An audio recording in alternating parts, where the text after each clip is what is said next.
Magandang araw mga kabiyahero. Ako nga pala si Ariel Martinez, ang inyong biyaherong maestro. Ito ang aking ikalawang entry para sa Roadstars 2025 Rock, Trek and Ride Vlogger Competition. Bago ako naging Move It Rider, ako'y simpleng guro na nangangarap ng dagdag na kita para sa pamilya.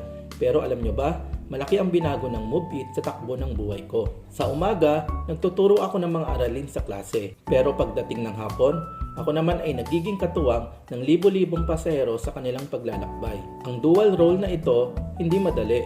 Pero dahil sa Move It, nagiging posible. Bakit? Kasi may platform akong maaasahan. Ligtas, mabilis, at malinaw ang kita. Ang bawat booking may kasamang peace of mind. Ang bawat pasahero may tiwala sa serbisyo ko. At higit sa lahat, may dagdag na pag-asa para sa pangarap ng pamilya. Ang pinakagusto ko sa Move It Driver app ay yung real-time navigation at earning transparency.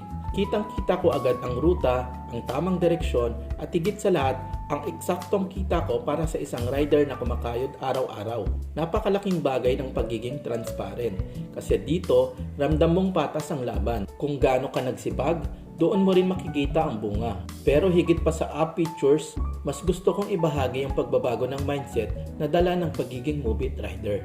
Dati, trabaho lang ang biyahe. Ngayon, bawat biyahe ay may kwento. May pasaherong nagmamadali papasok sa trabaho, may estudyanteng nangangarap, at may mga nanay na uuwi sa anak. Lahat sila dumadaan sa biyahe ko. At sa bawat ngiti o pasasalamat nila, parang ako rin ay natuturuan. Mas naging pasensyoso, mas naging magalang, at mas naging bukas ang puso. Kaya sa lahat ng gustong sumubok, isang diskarte tip, yakapin ang pagbabago. Hindi madali ang mag-adjust, pero kung may sipag at tiyaga at kung may Move It na kaagapay, siguradong may asenso. Hindi lang sa kita, kundi pati sa pagkatao mo bilang isang rider at bilang isang tao. Muli, ako si Ariel Martinez, ang inyong biyaherong maestro at Move It Rider. At sa bawat araw ng aking biyahe, dala ko ang aral ng pagbabago at pag-unlad. Tara, sama ka sa kwento ng aking biyahe.